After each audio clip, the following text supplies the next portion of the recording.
शिरसा देवं गौरीपुत्रं विनायकं भक्तावासं स्मरे नित्यम् आयुः कामार्थसिद्धये। प्रथमं वक्रतुण्डं च एकदन्तं द्वितीयकं तृतीयं कृष्णपिङ्गाक्षं गजवक्त्रं चतुर्थकम्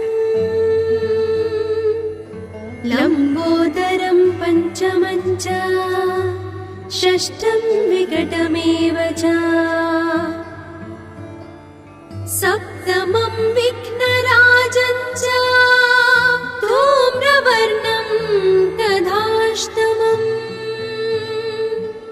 नवमं फालचन्द्रं च दशमं तु विनायकम् एकादशं गणपतिं द्वादशं तु गजाननम् द्वादशैतानि नामानि त्रिसन्ध्यं यः पठेन्नरः न च विघ्नभयं तस्य सर्वसिद्धिकरं प्रभो।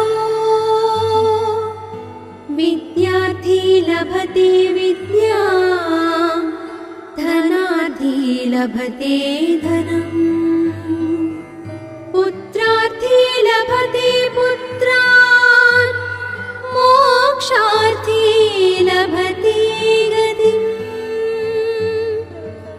जपेत् गणपति स्तोत्रम् षट्भिर्मासैः फलं लभेत् संवत्सरेण सिद्धिं च लभते नात्र संशयः।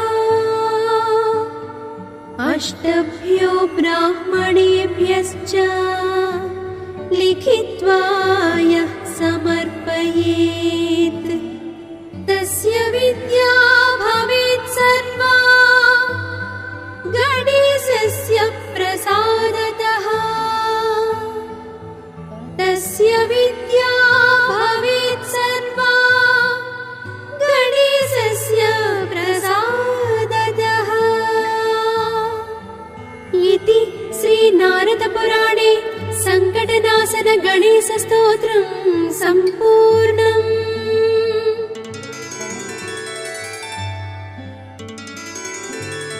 प्रणम्य शिरसा देवं गौरीपुत्रं विनायकं भक्तावासं स्मरे नित्यम् आयुः कामार्थसिद्धये। प्रथमं वक्रतुण्डं च एकदन्तं द्वितीयकं तृतीयं कृष्णपिङ्गाक्षं गजवक्त्रं चतुर्थकम् लम्बोदरं पञ्चमं च षष्ठं विकटमेव च सप्तमं विघ्नराजं च धूम्रवर्णं तथाष्टमम् नवमं फालचन्द्रं च दशमं तु विनायकम् एकादशं गणपतिं द्वादशं तु गजाननम् द्वादशैतानि नामानि त्रिसन्ध्यं यः पठेन्नरः न च विघ्नभयं तस्य सर्वसिद्धिकरं प्रभो। विद्यार्थी लभते विद्यां धनार्थी लभते धनम् पुत्रार्थी लभते पुत्रान् मोक्षार्थी लभते गतिम्।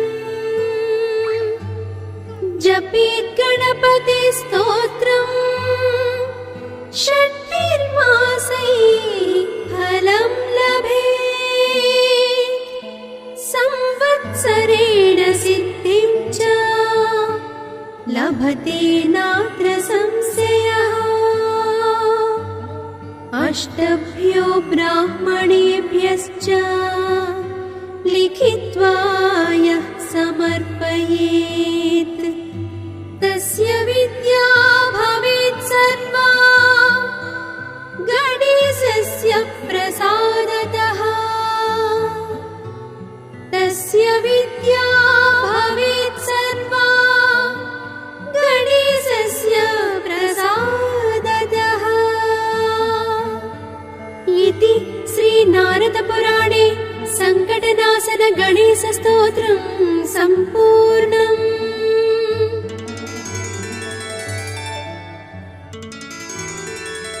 प्रणम्य शिरसा देवम् गौरीपुत्रं विनायकम् भक्तावासं स्मरेन् नित्यम् आयुः कामार्थसिद्धये। प्रथमं वक्रतुण्डं च एकदन्तं द्वितीयकम् तृतीयं कृष्णपिङ्गाक्षम् गजवक्त्रं चतुर्थकम् लम्बोदरं पञ्चमं च षष्ठं विकटमेव च सप्तमं विघ्नराजं च धूम्रवर्णं तथाष्टमम् नवमं फालचन्द्रं च दशमं तु विनायकम् एकादशं गणपतिं द्वादशं तु गजाननम् द्वादशैतानि नामानि त्रिसन्ध्यं यः पठेन्नरः न च विघ्नभयं तस्य सर्वसिद्धिकरं प्रभो। विद्यार्थी लभते विद्यां धनार्थी लभते धनम् पुत्रार्थी लभते पुत्रान् मोक्षार्थी लभते गतिम्। जपेत् गणपति स्तोत्रम् षट्भिर्मासैः फलं लभेत्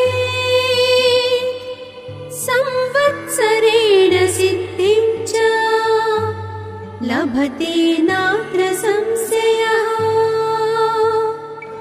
अष्टभ्यो ब्राह्मणेभ्यश्च लिखित्वा यः समर्पयेत् तस्य विद्या भवेत् सर्वा गणेशस्य प्रसादतः। तस्य विद्या भवेत् सर्वा गणेशस्य प्रसादतः। इति श्रीनारदपुराणे सङ्कटनाशन गणेशस्तोत्रम् सम्पूर्णम्।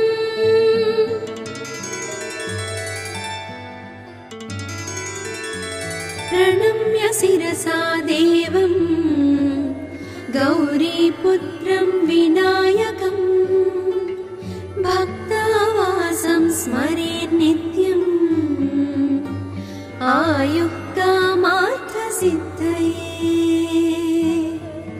प्रथमं वक्रतुण्डं च एकदन्तं द्वितीयकम् तृतीयं कृष्णपिङ्गाक्षम् गजवक्त्रं चतुर्थकम् लम्बोदरं पञ्चमं च षष्ठं विकटमेव च सप्तमं विघ्नराजं च धूम्रवर्णं तथाष्टमम् नवमं फालचन्द्रं च दशमं तु विनायकम् एकादशं गणपतिं द्वादशं तु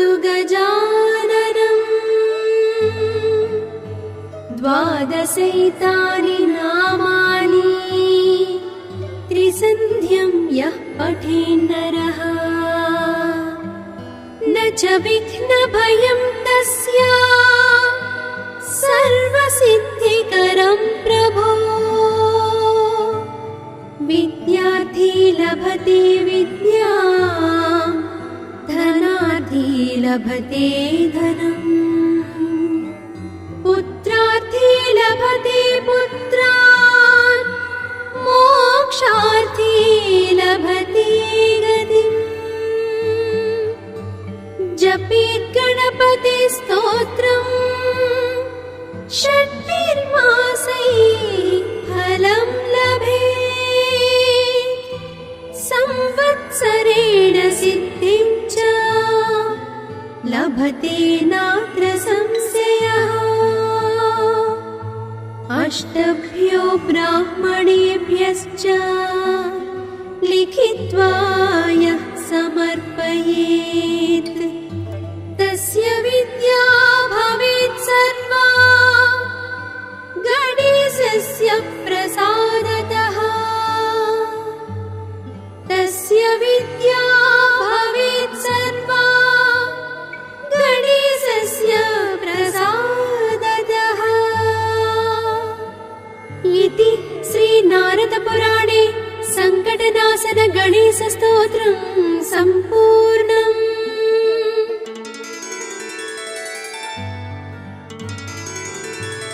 प्रणम्य शिरसा देवं गौरीपुत्रं विनायकं भक्तावासं स्मरेन् नित्यम्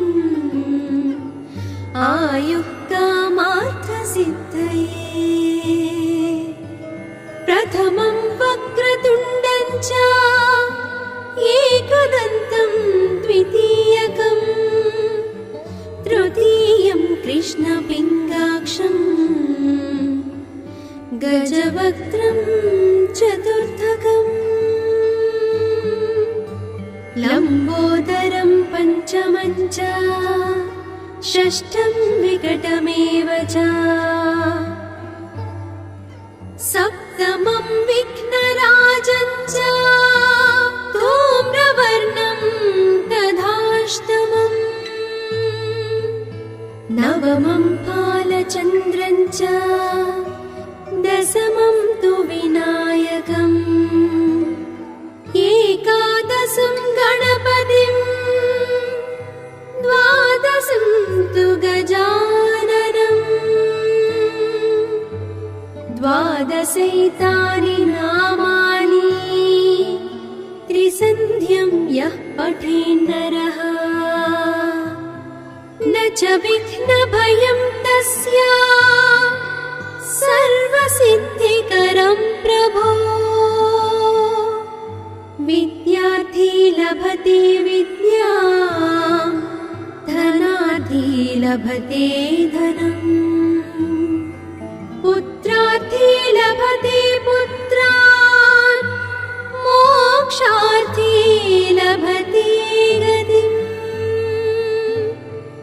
जपेत् गणपति स्तोत्रम् षट्भिर्मासैः फलं लभेत् संवत्सरेण सिद्धिं च लभते नात्र संशयः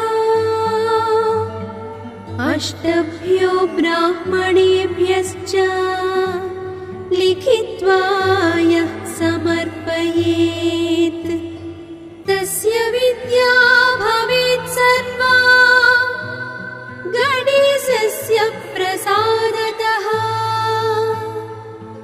तस्य विद्या भवेत् सर्वा गणेशस्य प्रसादतः इति श्रीनारदपुराणे सङ्कटनाशन गणेशस्तोत्रं सम्पूर्णम्।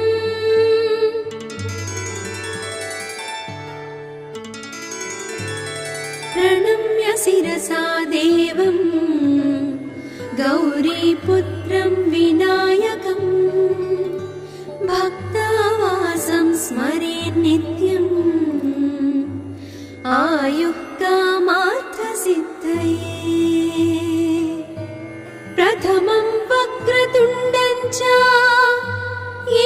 एकदन्तं द्वितीयकम् तृतीयं कृष्णपिङ्गाक्षम् गजवक्त्रं चतुर्थकम् लम्बोदरं पञ्चमं च षष्ठं विकटमेव च सप्तमं विघ्नराजं च धूम्रवर्णं तथाष्टमम् नवमं फालचन्द्रं च दशमं तु विनायकम् एकादशं गणपतिं द्वादशं तु गजाननम् द्वादशैतानि नामानि त्रिसन्ध्यं यः पठेन्नरः न च विघ्नभयं तस्य सर्वसिद्धिकरं प्रभो विद्यार्थी लभते विद्यां धनार्थी लभते धनम् पुत्रार्थी लभते पुत्रान् मोक्षार्थी लभते गतिम् जपेत् गणपति स्तोत्रम् षट्भिर्मासैः फलं लभेत् संवत्सरेण सिद्धिं च लभते नात्र संशयः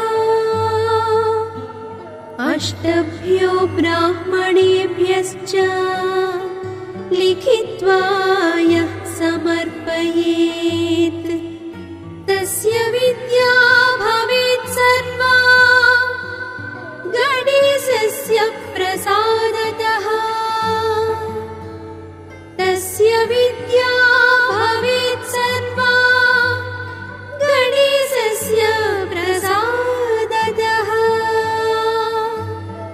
इति श्रीनारदपुराणे सङ्कटनाशन गणेशस्तोत्रं सम्पूर्णम्।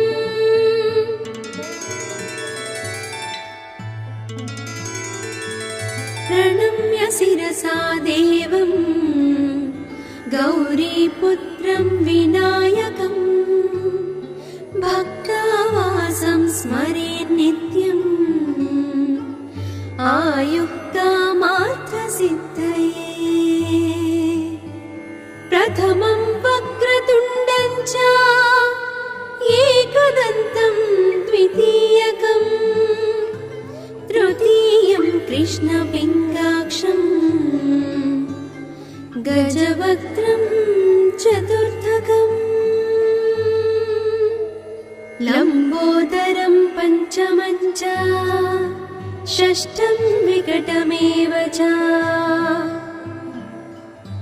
सप्तमं विघ्नराजं च धूम्रवर्णं तथाष्टमम् नवमं फालचन्द्रं च दशमं तु विनायकम् एकादशं गणपतिं द्वादशं तु गजाननम् द्वादशैतानि नामानि त्रिसन्ध्यं यः पठेन्नरः न च विघ्नभयं तस्य सर्वसिद्धिकरं प्रभो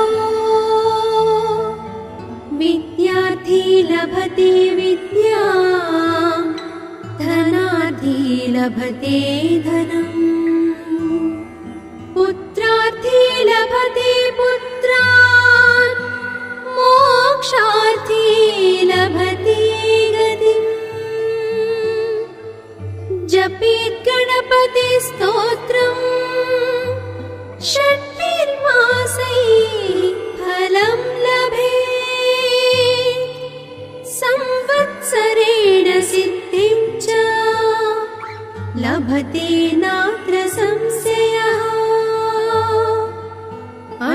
अष्टभ्यो ब्राह्मणेभ्यश्च लिखित्वा यः समर्पयेत् तस्य विद्या भवेत् सर्वा गणेशस्य प्रसादतः।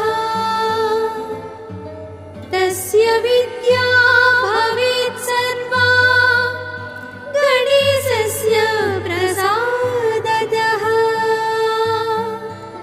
इति श्रीनारदपुराणे सङ्कटनाशन गणेशस्तोत्रं सम्पूर्णम्।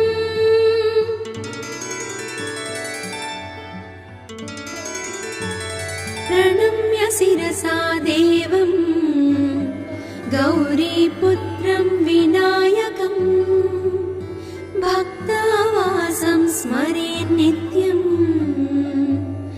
आयुः कामार्थसिद्धये। प्रथमं वक्रतुण्डं च एकदन्तं द्वितीयकम् तृतीयं कृष्णपिङ्गाक्षं गजवक्त्रं चतुर्थकम् लम्बोदरं पञ्चमं च षष्ठं विकटमेव च सप्तमं विघ्नराजं च धूम्रवर्णं तथाष्टमम् नवमं फालचन्द्रं च दशमं तु विनायकम् एकादशं गणपतिं द्वादशं तु गजाननम्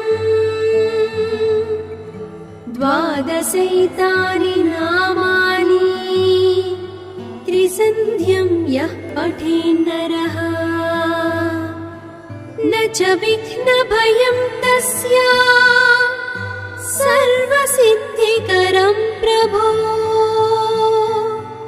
विद्यार्थी लभते विद्यां धनार्थी लभते धनम् पुत्रार्थी लभते पुत्रान् मोक्षार्थी लभते गतिम्।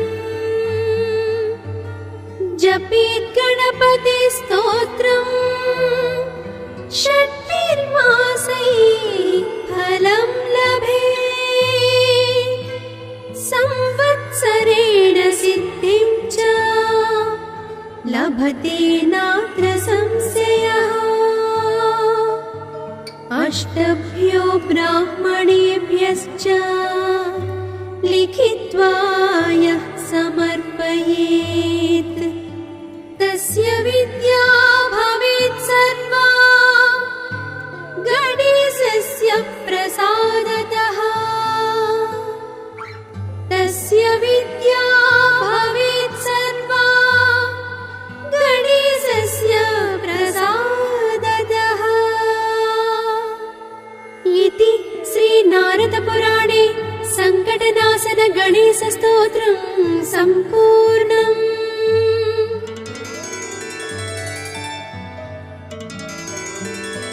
प्रणम्य शिरसा देवं गौरीपुत्रं विनायकं भक्तावासं स्मरेन् नित्यम् आयुः कामार्थसिद्धये। प्रथमं वक्रतुण्डं च एकदन्तं द्वितीयकम् तृतीयं कृष्णपिङ्गाक्षं गजवक्त्रं चतुर्थकम् लम्बोदरं पञ्चमं च षष्ठं विकटमेव च सप्तमं विघ्नराजं च धूम्रवर्णं तथाष्टमम् नवमं फालचन्द्रं च दशमं तु विनायकम् एकादशं गणपतिं द्वादशं तु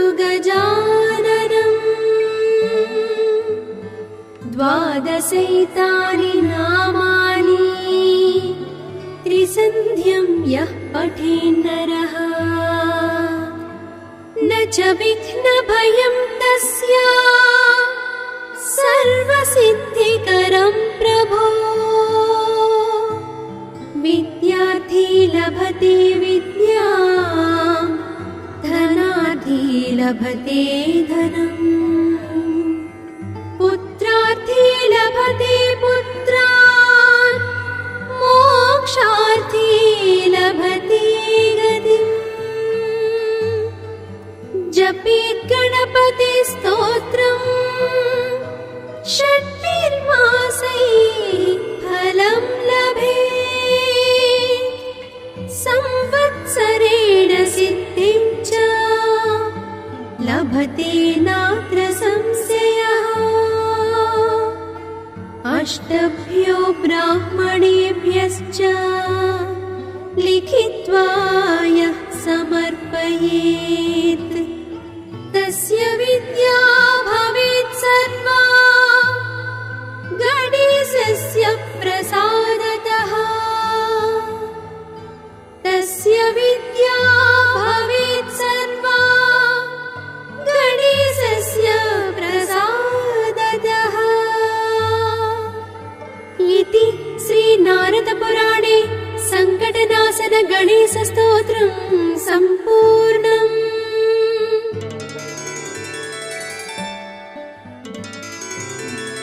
प्रणम्य शिरसा देवं गौरीपुत्रं विनायकं भक्तावासं स्मरेत् नित्यम् आयुः कामार्थसिद्धये प्रथमं वक्रतुण्डं च एकदन्तं द्वितीयकम् तृतीयं कृष्णपिङ्गाक्षं गजवक्त्रं चतुर्थकम् लम्बोदरं पञ्चमं च षष्ठं विकटमेव च सप्तमं विघ्नराजं च धूम्रवर्णं तथाष्टमम् नवमं फालचन्द्रं च दशमं तु विनायकम् एकादशं गणपतिं द्वादशं तु गजाननम् द्वादशैतानि नामानि त्रिसन्ध्यं यः पठेन्नरः न च विघ्नभयं तस्य सर्वसिद्धिकरं प्रभो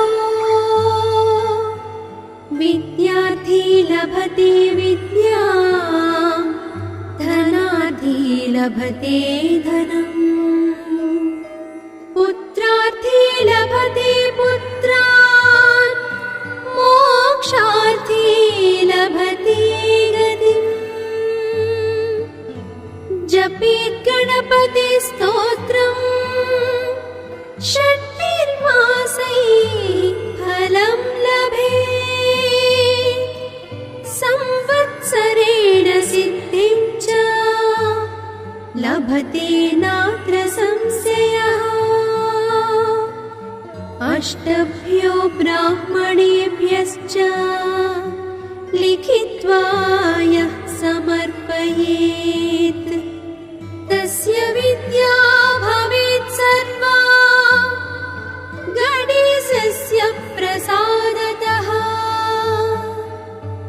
तस्य विद्या भवेत् सर्वा गणेशस्य प्रसादतः इति श्रीनारदपुराणे सङ्कटनाशन गणेशस्तोत्रं सम्पूर्णम्।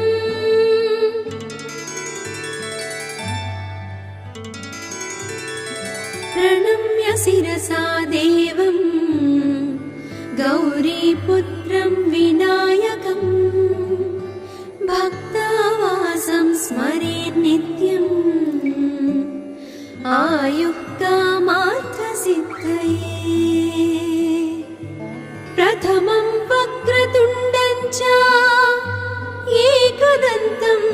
द्वितीयकम् तृतीयं कृष्णपिङ्गाक्षम् गजवक्त्रं चतुर्थकम् लम्बोदरं पञ्चमं च षष्ठं विकटमेव च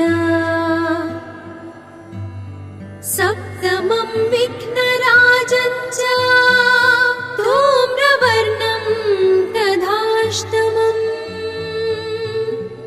नवमं फालचन्द्रं च दशमं तु विनायकम् एकादशं गणपतिं द्वादशं तु गजाननम् द्वादशैतानि नामानि त्रिसन्ध्यं यः पठेन्नरः न च विघ्नभयं तस्य सर्वसिद्धिकरं प्रभो विद्यार्थी लभते विद्यां धनार्थी लभते धनम् पुत्रार्थी लभते पुत्रान् मोक्षार्थी लभते गतिम् जपेत् गणपति स्तोत्रम् षट्भिर्मासैः फलं लभेत्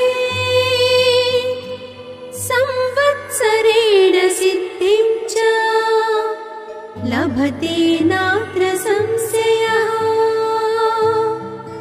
अष्टभ्यो ब्राह्मणेभ्यश्च लिखित्वा यः समर्पयेत् तस्य विद्या भवेत् सर्वा गणेशस्य प्रसादतः तस्य विद्या भवेत् सर्वा गणेशस्य प्रसादतः इति श्रीनारदपुराणे सङ्कटनाशन गणेशस्तोत्रं सम्पूर्णम्।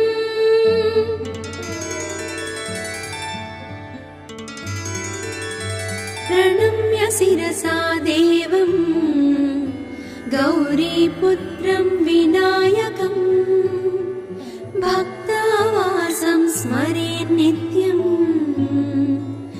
आयुः कामार्थसिद्धये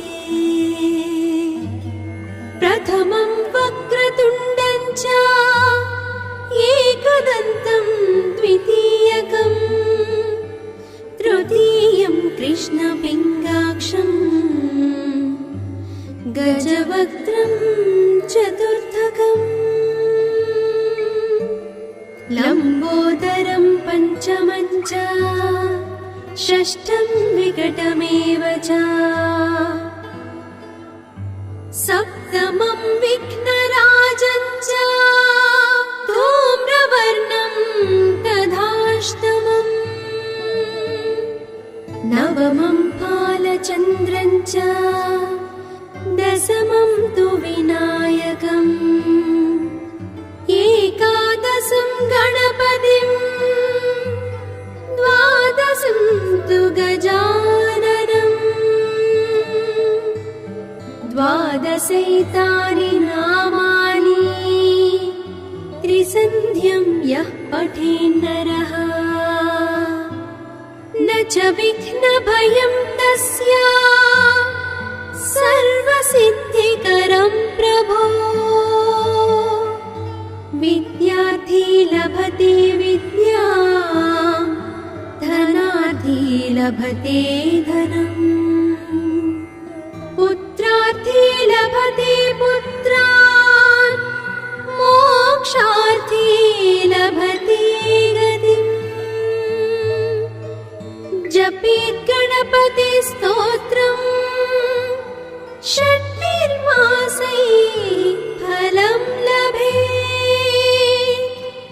संवत्सरेण सिद्धिं च लभते नात्र संशयः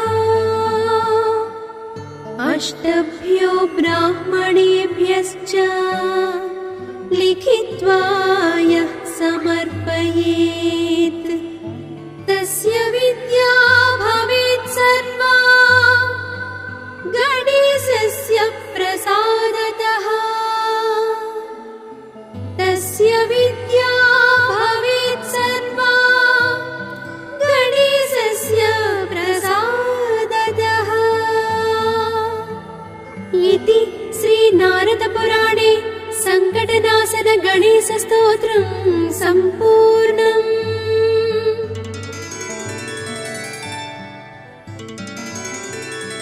प्रणम्य शिरसा देवं गौरीपुत्रं विनायकं भक्तावासं स्मरेन् नित्यम्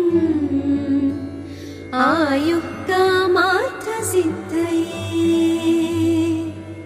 प्रथमं वक्रतुण्डं च एकदन्तं द्वितीयकं तृतीयं कृष्णपिङ्गाक्षं गजवक्त्रं चतुर्थकम् लम्बोदरं पञ्चमं च षष्ठं विकटमेव च सप्तमं विघ्नराजं च धूम्रवर्णं तथाष्टमम् नवमं फालचन्द्रं च दशमं तु विनायकम् एकादशं गणपतिं द्वादशं तु गजाननम् द्वादशैतानि नामानि त्रिसन्ध्यं यः पठेन्नरः न च विघ्नभयं तस्य सर्वसिद्धिकरं प्रभो। विद्यार्थी लभते विद्यां धनार्थी लभते धनम् पुत्रार्थी लभते पुत्रान् मोक्षार्थी लभते गतिम्। जपेत् गणपति स्तोत्रम् षट्भिर्मासैः फलं लभेत् संवत्सरेण सिद्धिं च लभते नात्र संशयः। अष्टभ्यो ब्राह्मणेभ्यश्च लिखित्वा यः समर्पयेत् तस्य विद्या भवेत् सर्वा गणेशस्य प्रसादतः। तस्य विद्या भवेत् सर्वा गणेशस्य प्रसादतः। इति श्रीनारदपुराणे सङ्कटनाशन गणेशस्तोत्रं सम्पूर्णम्।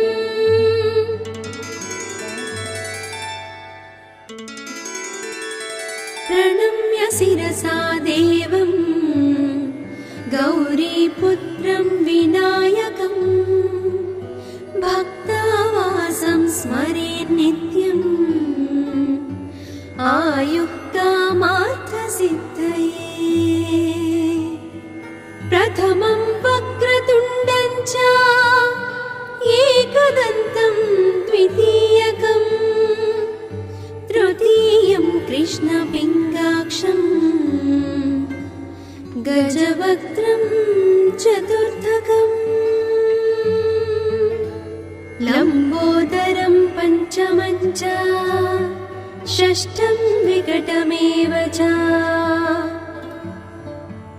सप्तमं विघ्नराजं च धूम्रवर्णं तथाष्टमम्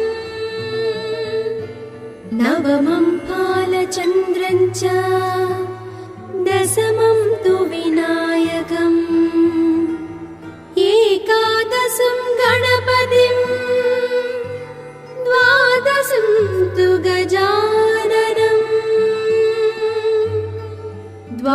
विद्यार्थीलभतेविद्यां नामानि त्रिसन्ध्यं यः पठेन्नरः न च विघ्नभयं तस्य सर्वसिद्धिकरं प्रभो। विद्यार्थी लभते विद्यां धनार्थी लभते धनम् पुत्रार्थी लभते पुत्रान् मोक्षार्थी लभते गतिम्। जपेत् गणपति स्तोत्रम् षट्भिर्मासैः फलं लभेत् संवत्सरेण सिद्धिं च लभते नात्र संशयः। अष्टभ्यो ब्राह्मणेभ्यश्च लिखित्वा यः समर्पयेत् तस्य विद्या भवेत् सर्वा गणेशस्य प्रसादतः। तस्य विद्या भवेत् सर्वा गणेशस्य प्रसादतः। इति श्रीनारदपुराणे सङ्कटनाशन गणेशस्तोत्रं सम्पूर्णम्।